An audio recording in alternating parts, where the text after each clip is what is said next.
Paz do Senhor, meus amados irmãos, é uma satisfação estar juntamente com vocês, né? E hoje vamos iniciar com um salmo que fala sobre a excelência da criação e suas leis, assim como a palavra de Deus, né? Um salmo de Davi que ele fez para o cantor mor. É o Salmos 19, né? Ele começa assim: os céus manifestam a glória de Deus e o firmamento anuncia a obra das suas mãos. Um dia faz declaração a outro dia, e uma noite mostra sabedoria a outra noite. Sem linguagem, sem fala, ouvem-se as suas vozes em toda a extensão da terra, e as suas palavras até o fim do mundo. Neles, pois, uma tenda para o sol, que é qual o noivo que sai do seu tálamo e se alegra como herói e corre o seu caminho. A sua saída é desde uma extremidade do céu e o seu curso até a outra extremidade deles, e nada se furta ao seu calor. A lei do Senhor é perfeita, refrigera a alma. O testemunho do Senhor é fiel e dá sabedoria aos simples. Os preceitos do Senhor são retos e alegram o coração. O mandamento do Senhor é puro e alumia os olhos. O temor do Senhor é limpo e permanece eternamente. Os juízos do Senhor são verdadeiros e justos juntamente. Mais desejáveis são do que o ouro, sim, do que muito ouro fino, e mais doces do que o mel e o licor dos favos. Também por eles é admoestado teu servo, e em os guardar a grande recompensa. Quem pode entender os próprios erros? Expurga-me tu dos que me são ocultos. Também da soberba guarda o teu servo, para que não se assenhorie de mim. Então serei sincero e ficarei limpo de grande transgressão. Seja agradável as palavras da minha boca e a meditação do meu coração perante a tua face. Senhor, rocha minha e libertador meu. É um lindo salmo de Davi, né? Que ele adora ao Senhor, que ele louva ao Senhor, né? E ele fala sobre a manifestação de Deus através da natureza. Mas é interessante nós estudarmos mais um pouco, né, sobre teologia, para nós entendermos quem é Deus, né? O que é Deus para nós e o que é nós para Deus, né? É meio difícil a gente entendermos Deus, é meio difícil a gente chegar à plena compreensão, porque nunca nós chegaremos à plena compreensão de Deus, né? Por quê? Porque nós somos limitados e Deus é Deus, nós somos finitos, nós somos a criatura e Deus é o Criador, e nós só entenderemos aquilo que Deus quiser que nós entendamos, aquilo que Deus não nos deixar entender. É o 29 de Deuteronômio, né? O que Deus quer que foi revelado ficou para nós e os nossos filhos, mas aquilo que é oculto ele guardou para si. É melhor ler o texto, né? Que é mais fácil. Diz assim: as coisas encobertas são para o Senhor, nosso Deus, porém as reveladas são para nós, para nossos filhos, para sempre, para cumprirmos todas as palavras desta lei. Então, o que foi revelado é para nós, né? Então, o que a Bíblia nos revela sobre Deus? O que a Bíblia nos fala sobre Deus? E esse é o nosso tema de estudo. Bom, meus irmãos, segundo os conceitos filosóficos, amar a sabedoria, né? A existência de Deus é declarada. A filosofia é a ciência geral dos princípios e das causas, na extensão do termo. É o sistema de princípios práticos e teóricos englobando certa ordem de fatos, procurando explicá-los. Compreende o conjunto de estudos relativo ao espírito, separados daquele referente à natureza. Abrange igualmente o ensino da lógica, de metafísica, da moral, da psicologia. Em suma, a filosofia é a sabedoria, a razão, a elevação espiritual, situando o homem acima dos acidentes da vida, dos falsos preconceitos ou opiniões do povo. Na antiguidade eram considerados sábios os homens possuidores de cultura. Entretanto, Pitágoras, no século VI, transferiu esta denominação para os amigos do saber, que significa etimologicamente amor à sabedoria. Daí o termo filosofia, né? Então, filosofia é filos, amigos, sofia, sabedoria, amigos da sabedoria, né? Pitágoras, no século VI a.C., né? No século VI a.C., ele usou esse termo para dizer que era amigo da sabedoria, aqueles que amavam saber. Então, meus bons irmãos, até ali, as pessoas que diferenciavam-se dos brutos, da natureza em si, né? Porque o ser humano era um ser observador e melhor, né? Era o ser sábio, o homem sapiens, né? O ser sábio, inteligente, né? Então, o Pitágoras, ele já fazia essa diferença. Então, antes de Pitágoras, qualquer homem que fosse possuidor de uma certa cultura era tido como filósofo, era tido como sábio, né? E é interessante nós dizermos que depois de Pitágoras significa aqueles que amam a sabedoria, né? Mas, amados irmãos, segundo a filosofia, a existência de Deus é compreendida pelos filósofos, conforme a ideia de cada um, né? Segundo opiniões filosóficas sobre a existência de Deus, encontramos na etimologia, na teogenia, né, filosófica, uma lucra constante desses, né, em suma, deste ser. Daquele emana todo o governo, poder e controle sobre todas as coisas existentes, né? Gênesis 1:1, João 1:1, Colossenses 1:16. Para Aristóteles, Deus era a causa primeira, o gerador, né? Então, o Aristóteles, ele pensava que Deus era a causa primeira de todas as coisas. Ele era o gerador de todas as coisas. E Aristóteles foi um dos grandes discípulos de Sócrates, né? E ele dizia isso, que Deus era um gerador, né?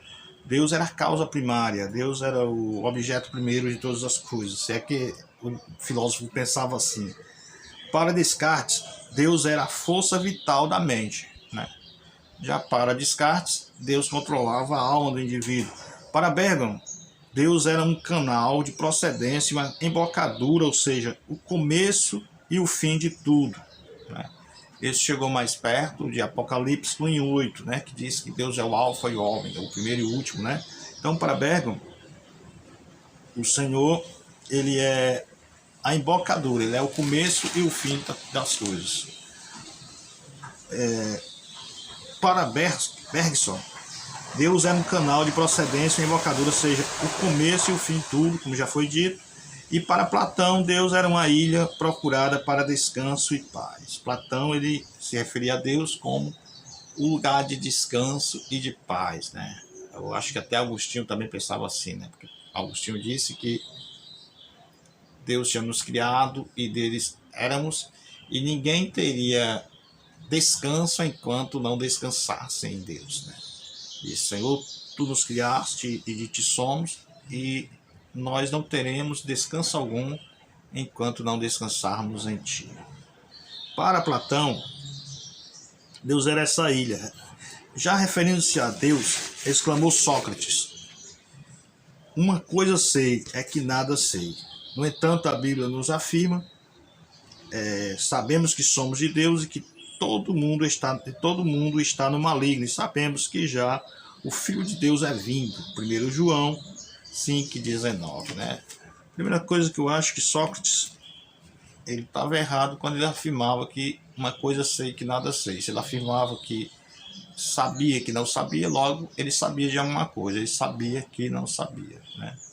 Então você já vê aí uma antítese, né? Você já vê aí uma situação constrangedora para o próprio Sócrates. Porque se ele sabe que não sabe, então ele sabia de alguma coisa. Então, agora, em relação a Deus, ele não sabia mesmo, ele estava nas trevas do paganismo. Mas com a luz do Evangelho, nós sabemos que Deus criou todas as coisas e que o mundo jaz no maligno, né? Somos de Deus e que todo mundo está no maligno. Disso nós temos pura certeza. Segundo os conceitos ontológicos, né? Ontologia é a ciência que estuda os seres em geral, teoria ou ciência que estuda o ser, né, enquanto ser, considerando em si, independentemente do modo pelo qual se manifesta de uma forma ou de um corpo, em geral, em regra geral, a ontologia encara o ser absoluto, absoluta força faz girar o universo em uma dialética, né? Uma lei constante, perfeita, que o homem natural é difícil de entender a não ser que discirna espiritualmente, né? O Salmo 8, Apocalipse 4 e 11. Então, ontologicamente, a existência de Deus é provada através de métodos. Anselmo, um grande vulto da teologia medieval do século XI, usou um método muito importante pelo qual ele declarou que o homem finito podia conceber de Deus o ser finito, e por conseguinte o que não podia conceber, daí o método concebível, o inconcebível, né? Deuteronômio 29, que a gente já falou, que a gente já leu. Então, o que o Anselmo dizia é que, através da ontologia, se o universo é perfeitamente feito, e perfeitamente guiado, e perfeitamente em forma, e se alguém colocou esse universo para funcionar dessa maneira, então a mente infinita de Deus, a mente infinita de Deus poderia comunicar-se à mente infinita do homem, né? Então o homem poderia entender aquilo que a mente de Deus queria que o homem entendesse, né? Não que o homem entenda uma coisa por si só, como já foi falado. O homem em si, ele é impossível entender as coisas de Deus, a não ser que seja espiritualmente, né? Espiritualmente, através do próprio Deus. Ora, a filosofia, principalmente de Anselmo, ela chega perto do que o nosso irmão Moisés escreveu para nós no seu último livro, no capítulo 29 e 29. Né? Ora, segundo os conceitos metafísicos, né? Metafísica é a doutrina da essência das coisas, é o estudo do conhecimento profundo das coisas primeiras, né? Das coisas primeiras, né? Então, trata-se da razão suprema do universo e da natureza íntima das coisas. É, na verdade, o termo empregado de além da matéria, isto afora o alcance da razão, né? Então, quando a gente fala de uma coisa que vai além da matéria, além da razão, a gente chama de metafísica, né? Aquilo que a matéria não pode ser comprovada. O que é matéria? Isso aqui, por exemplo. Eu posso fazer um estudo sobre isso, né? Mas eu não posso fazer um estudo sobre aquilo que não é pegável, né? Isso é, o estudo que eu vou fazer, eles chamam de metafísica, aquilo que você não consegue pegar, aquilo que você não consegue manusear, né? É metafísica. Um grosseiro exemplo, né? Mas é isto que é metafísica, mas que está além do alcance da razão. A gente não entende, mas sabe, né? Ora, Aristóteles é chamado de pai da metafísica, como disposição do raciocínio lógico, né? Então, o pai da metafísica é Aristóteles. Ele procura atingir a realidade mais profunda que se enche por trás do físico, daí a origem do termo metafísica. Immanuel Kant, pensador, teólogo e filósofo alemão, subdividiu a metafísica em teologia, cosmologia e psicologia racional, que trata das coisas referentes a Deus, né? Do mundo físico e dos seres mortais. Os grandes vultos do campo da metafísica foram, em síntese, a metafísica trata da razão suprema, do universo, de Deus e de seres em geral. Para descobrir a existência de Deus através da metafísica, Immanuel Kant usou uma regra muito importante, a priori e a posteriori, né? Isto é, Deus como princípio e como fim de todas as coisas que existe visível ou invisivelmente, né? Aí fala sobre, a gente pode ter essas ideias no Gênesis 1, Jó 1 e 1 e Hebreus 1 e 3, Apocalipse 4 e 11. Então, o Immanuel Kant, ele foi um pouco mais ousado na metafísica, né? Ele foi no conceito de priori e o conceito de posteriori, né? que é o que vem antes, Deus antes e o Deus depois. O Deus como o início de tudo e o Deus em que ele engloba todas as coisas existentes, né? Visível e invisível. Na verdade, irmãos, o que é teologia? Teologia é o estudo da existência de Deus, e questões referentes ao conhecimento da divindade, assim como da sua relação com o mundo e com o homem, né? Então, essa relação de Deus com o homem e com o mundo é que a gente trabalha, né? Trabalha para poder entendermos melhor. E a gente sabe que a teologia, ela aprofunda em nós esse conhecimento, essa sede de conhecer mais, né? E onde a gente pode conhecer mais? Através do livro de Kant? Não, a gente pode conhecer mais Deus através da própria Bíblia, né? É a Bíblia que revela Deus e a sua vontade. E esses homens, eles tentaram descobrir essas verdades através de experiências, né? Experiências filosóficas e tal. Mas, no entanto, nós sabemos onde nós encontramos, onde nós devemos perdermos, né? Então, segundo o conceito da teologia moderna, né? A teologia moderna é a ciência das coisas divinas e da religião. Conforme a linguagem moderna, é a ciência que se ocupa do estudo das coisas referente a Deus, sua existência, natureza, atributos e perfeições. O vocábulo deriva do grego theos, que é Deus, e logos, que é estudo. Esse vocábulo passou para o latim, daí para a língua de todos os povos, uso meramente por tradição, né? Como doutrina abrange vários ramos, os quais são baseados dentro do sistema, método, corrente da ramificação, ou conforme a ideia, né? Pensamento do autor. Em suma, teologia trata do estudo essencial das Escrituras, estudando a Bíblia como documento da revelação divina. Trata da crença universal em um ser supremo, né? E se de Deus, seres atributos de perfeição, sendo que a escolástica imprime a razão e a razão filosófica aos dados da fé. Então, se nós estudamos Deus dentro desse sistema, né, de método, corrente ou ramificação, a gente também, a escolástica, que foi da época medieval, né, ela já colocava Deus também dentro da filosofia e estudando também a razão para poder entender melhor Deus. Então, teologia é isso, né? Como já foi falado, do grego theos, estudo e tal. E isso era para nominar seres com poderes e capacidade, né? Além da capacidade humana antigamente, né? Palavra que revela, por extensão, o estudo, né? A teologia, ela estuda as religiões hoje num contexto histórico conquistado e interpretando os fenômenos das tradições religiosas.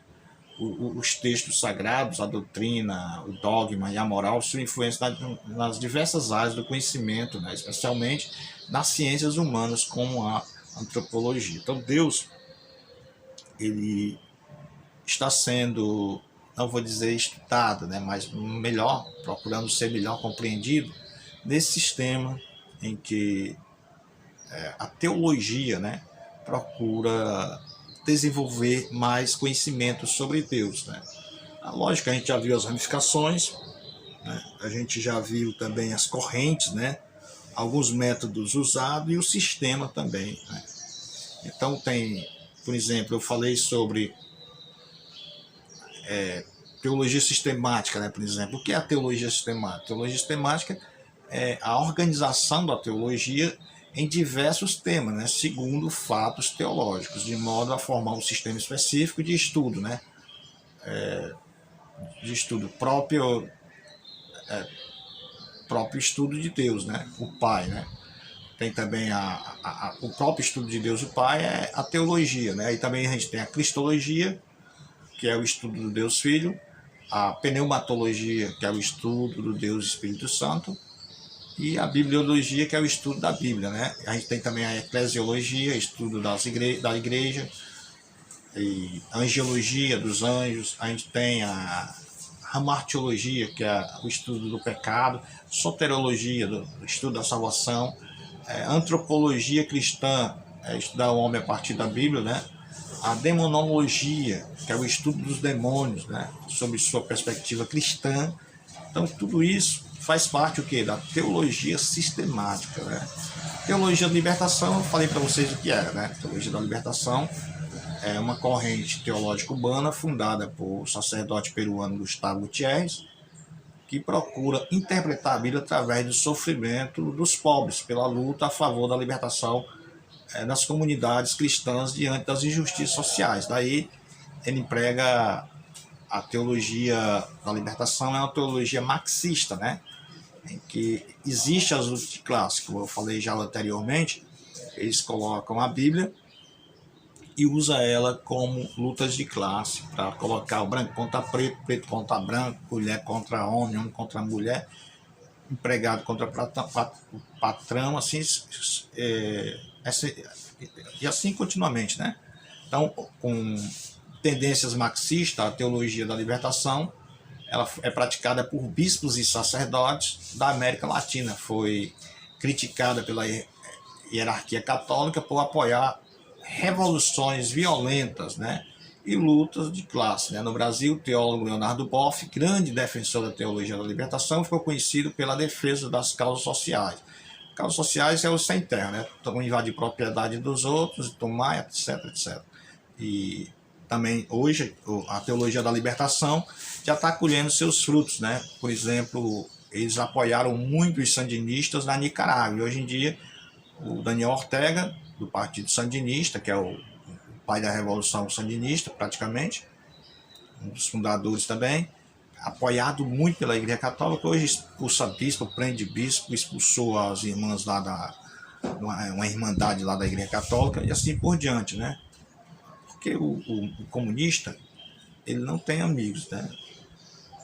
Quem está embaixo sempre vai querer estar por cima. Então, o cara que prende hoje pode estar preso amanhã.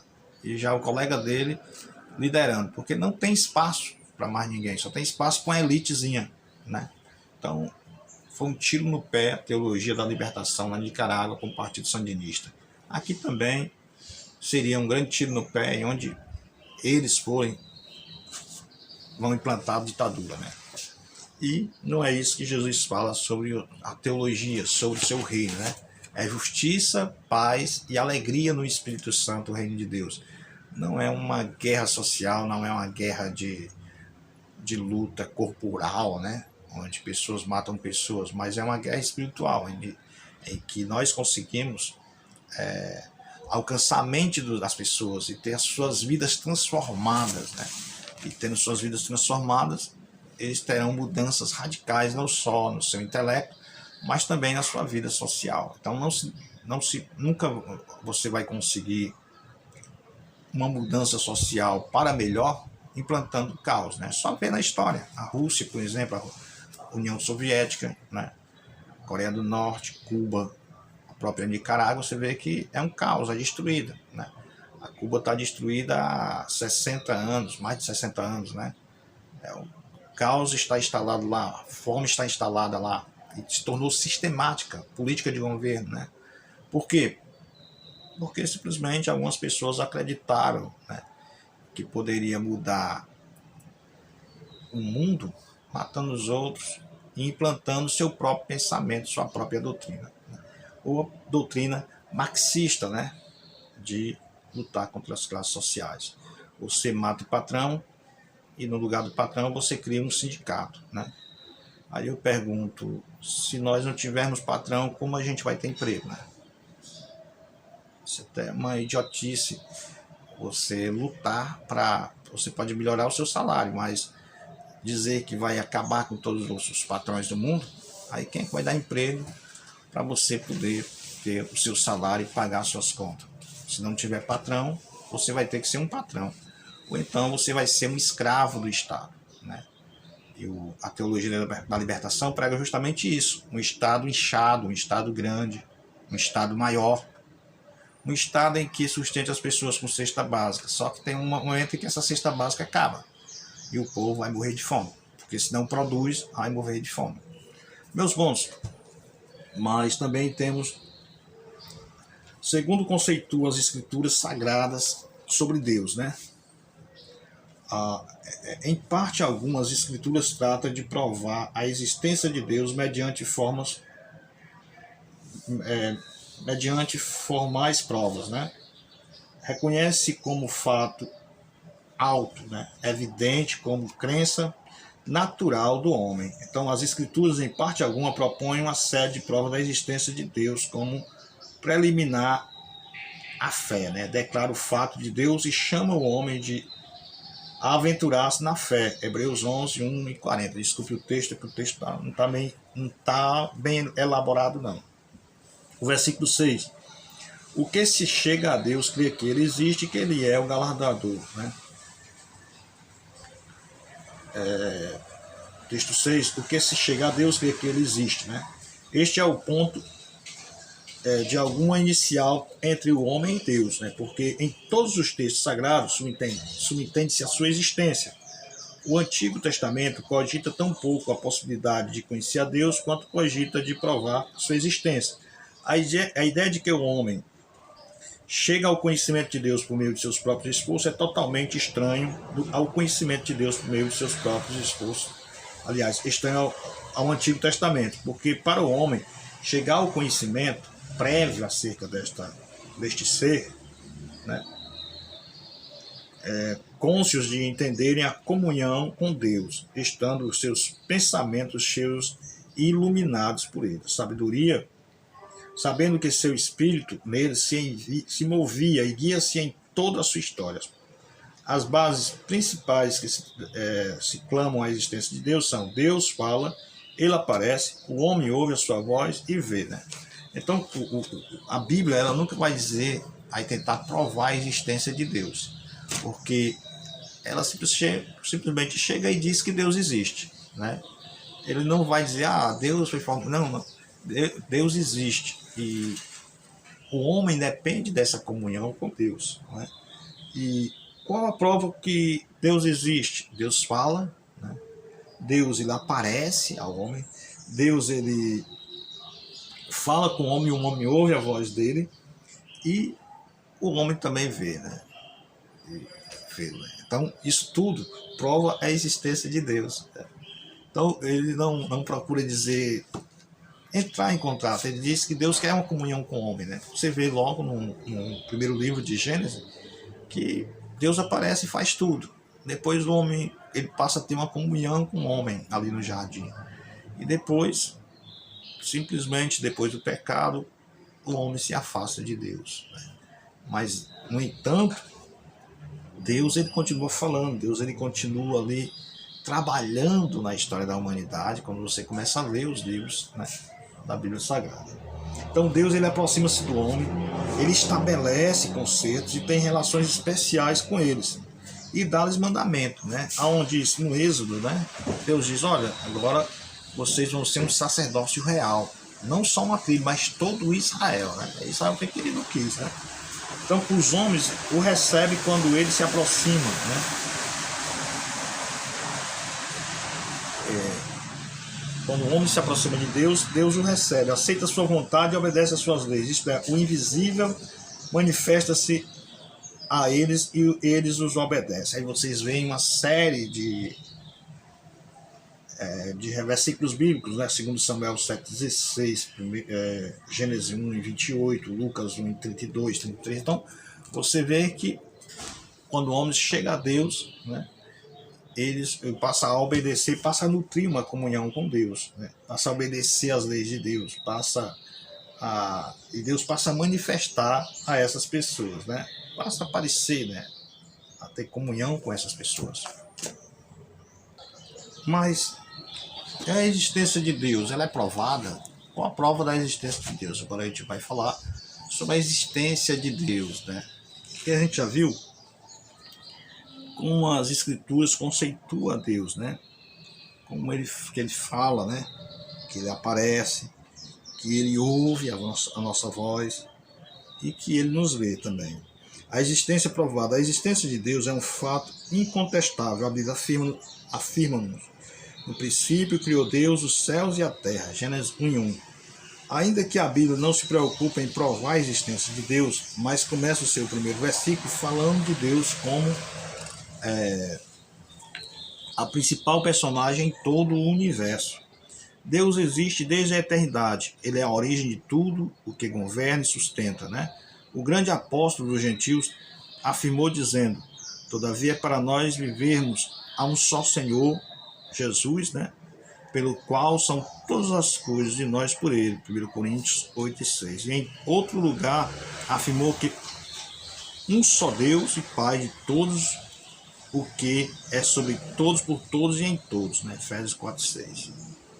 É interessante também nós notar que Moisés declarou aos filhos de Israel, dizendo: ouve, ó Israel, né? O Senhor nosso Deus é o único Senhor. Deuteronômio 6:4. E em outro lugar diz: foi-te mostrado para que soubesse que o Senhor é Deus, nem o outro há senão ele. Deuteronômio 4:35. O Senhor, este é o seu nome. Isaías 42, verso 8. Em Êxodo 3:4-5 encontramos estas expressões: bradou Deus, eu sou a que sou, né? Eu sou o Deus de teu pai, né? O Deus de Abraão, o Deus de Isaac e o Deus de Jacó. E Moisés cobriu o seu rosto porque temeu olhar para Deus. E disse mais Deus: este é o nome eternamente, este é o memorial de geração em geração. Êxodo 3:15, né? Além dessa existência, várias evidências que provam a existência de Deus como ser, né? Então, as evidências de que Deus existe começam desde Gênesis 1:1. No princípio, criou Deus os céus e a terra, o Senhor como criador de tudo. É bom dizer também que Tomás de Aquino se preocupou muito com essa parte, né? Essa parte da existência de Deus, né? Deus existe, né? Aí ele tenta provar através de métodos, lógico que ele era um grande pensador, né? E ele, o primeiro prova da existência de Deus que ele coloca é o moto imóvel, né? Ele diz, o argumento do primeiro moto imóvel, o termo criado por Aristóteles, afirma que a partir da nossa experiência de movimento no universo, movimento sendo a transição da potência do ato, né, ao ato, podemos ver que deve ter havido um motor inicial, né? Aqui no argumento é que o que está em movimento deve ser posto em movimento por uma outra coisa, por isso não deve ser um motor imóvel, né? Então, o motor imóvel, motor é o movimento, né? Logo, o movimento inicial deve ter partido de Deus. Então, as coisas estão hoje, que nem o universo está girando, né? Mas, para ele poder continuar girando, teve alguém para colocar ele para poder girar inicialmente, né? Ele não está girando simplesmente porque está girando. Ele está girando porque alguém colocou ele para girar. Ora, o que Tomás também dizia, Tomás de Aquino também dizia, é que a causa primeira ou causa eficiente, né? É interessante que decorre as relações causa e efeito, que observa as coisas criadas, né? Não se encontra, nem é possível, algo que seja a causa eficiente de si próprio, né? Porque desse modo seria anterior a si próprio, né? O que é impossível, é necessário que haja uma causa primeira que por ninguém tenha sido causada. Então, pois a todo efeito é atribuída uma causa, do contrário, não haveria nenhum efeito de causa, né? Pois a esse efeito é atribuída uma causa de cada causa. Poderia também uma outra, uma sequência infinita e não chegaria ao efeito atual. Logo, é necessário afirmar uma causa eficiente. Primeira, que não tenha sido causada por ninguém. Então, ele disse, olha, se existe uma causa e um efeito, então se existe o efeito, é necessário ter havido uma causa antes. Uma causa causada por ninguém. Então, ele pensava dessa maneira. Então, é aquele velho, voltar ao velho sistema, né? Ora, se está girando, então teve uma causa inicial, né? Então, quem foi que causou a causa inicial, né? Então, essa causa inicial deve ter sido causada por quem, né? Mas, além disso, também o Tomás de Aquino ele continua falando da inteligência ordenadora, né? Depois vocês leiam. Ser perfeito e causa causa a perfeição dos demais. Então, por que que as pessoas querem ser perfeitas? Porque tem a causa inicial, a causa da perfeição inicial, né? Que foi essa causa da perfeição inicial, né? Mas verifica-se que há graus de perfeição nos seres, né? Uns são mais perfeitos que os outros, né? O universo está ontologicamente hierarquizado. Seres racionais, corpóreos, animais, vegetais e inanimados. Qualquer graduação pressupõe um parâmetro máximo, né? Logo, deve existir um ser que tenha este padrão máximo de perfeição e que é causa da perfeição dos demais seres. Então, no universo você vê muito isso, né? Pessoas, coisas, animais, seres de qualquer espécie. Então, existe algo que é gradual, hierárquico, né? Não é perfeito, mas tem um mais perfeito, tem um que é mais bonito, tem um que é mais ajustado, tem um que, né, tá mais... Então, isso tudo, nós chegamos à seguinte conclusão, que existe alguém que é o aferidor da perfeição. Se nós continuarmos ainda falando sobre conhecimento de Deus por analogia, segundo Tomás de Aquino, a gente vai ver que a partir do conhecimento das criaturas pode-se atribuir a Deus todas as perfeições que nelas se encontram, né? As que se pode conceber, bem como as que dele possa negar tudo que as criaturas têm limitado e imperfeito. Assim são atribuídas a Deus, segundo São Tomás de Aquino. Unidade é indivisível, né? Tanto em ato como em potência. Não possui composição alguma. Em unicidade, é único. Né?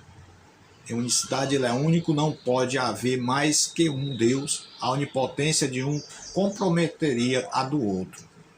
Logo, a unicidade, se houvesse outro, comprometeria a existência do outro. Então, é unicidade. Né? A unicidade não pode haver mais que um Deus. Suprema perfeição, perfeito é aquilo que está totalmente feito, né? Todas as perfeições das criaturas, né? Efeitos se encontram em Deus de modo indivisível e em grau eminente, né? Eminente, causa, né? Então, a suprema perfeição de Deus. A beleza suprema é a suprema harmonia de todas as perfeições criadas e o conhecimento é a máxima felicidade possível. Simplicidade não é composto por partes, que se aplica, que não tem corpo nem partes de nenhuma espécie. Imensidade não está sujeita a espaço, pode estar em todos os lugares sem estar circunscrito a eles. Infinidade é infinito, tem todas as perfeições em grau máximo e ilimitado. Se pudesse ser aperfeiçoado, não seria Deus, e sim aquele que lhes desse, né? Então, tem uma... Ele fala também sobre a eternidade, não teve princípio e não terá fim. Sempre existiu e não deixará de existir. Ele fala sobre a imutabilidade. Ele diz, não está sujeito à mudança nem no seu ser e nem em seus desígnios. Na onisciência, possui inteligência, sabedoria e entendimento ilimitados. Tudo sabe e tudo conhece. A onipotência, a vontade de Deus é onipotente, não tem limites e é perfeitamente boa e justa. Sendo infinitamente justo, retribui a cada um segundo as suas obras. Ele fala sobre a onipresença, tem a capacidade de ubiquidade, né? Por estar em todos os lugares e mais que estar em um lugar, né, dá existência ao próprio lugar. Além de estar em todos os lugares, ele dá a existência ao próprio lugar. A suprema bondade, Deus é a bondade infinita. Quanto mais perfeito é um ser, tanto mais desejável. Deus é o mais desejável dos seres. É o bem supremo.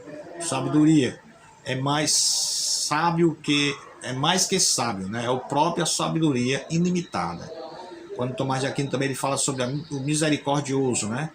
Deus, ele é todo misericórdia, perdoa tantas vezes quantas nos arrependemos, né? E ele fala sobre a transcendência. Ele não se confunde com o mundo. Ele está fora do mundo e acima da realidade material. Ele é suma contra os gentios, capítulo 17. Uma suma contra os gentios, capítulo 17. Né? Então Deus, ele não se confunde com o ser criado. Bom, esses são os estudos do nosso amigo Tomás de Aquino, né? Mas a gente pode, a crença universal em seu ser supremo, né? Vamos voltar aqui para o nosso livro para a gente continuar. Né? Vou ver aqui se falta muito. Então, a crença universal em um ser supremo. A crença na existência de Deus é praticamente tão difundida quanto a própria raça humana. Embora muitos se manifestem de forma pervertida e grotesca e revestida de ideias supersticiosas, esta opinião tem sido contestada por alguns que argumentam a existirem raças que não têm a menor concepção de Deus. Os mais afamados eruditos das fãs da fé e das religiões, né, confirmam que estas opiniões errôneas. Os peritos em antropologia afirmam que já por amparo o limbo, né, das controvérsias, e todos concordam que não existem faces, por mais primitivo que seja, totalmente destruídas da concepção religiosa, como se originou esta crença universal.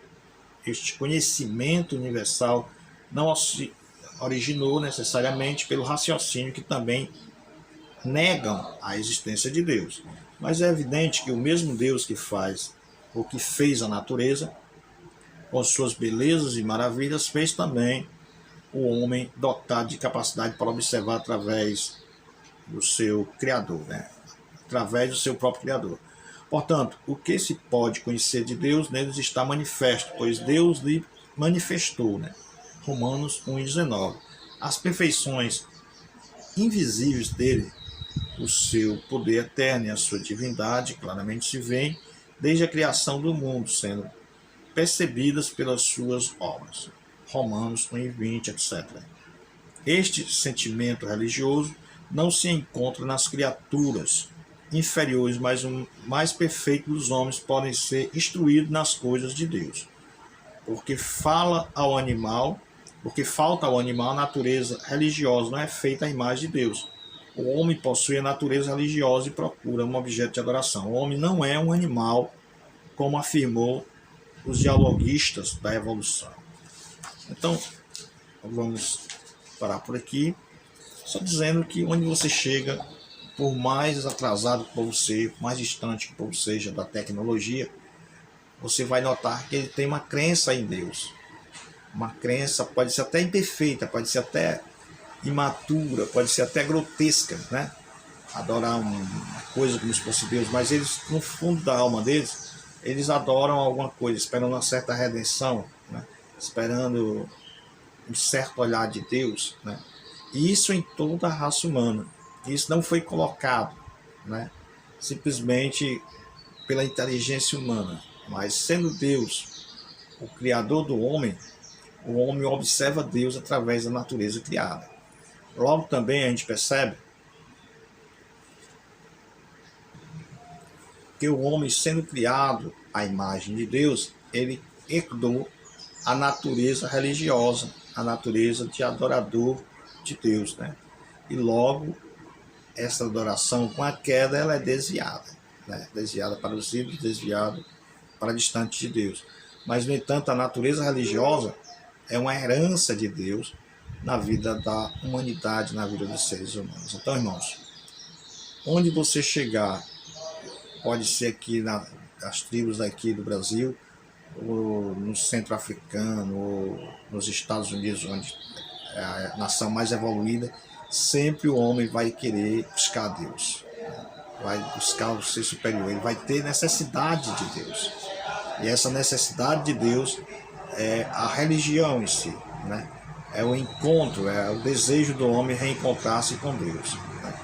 E esse encontro se dá através da doce pessoa de Jesus Cristo. Então, Deus abençoe a todos vocês e até o nosso próximo encontro.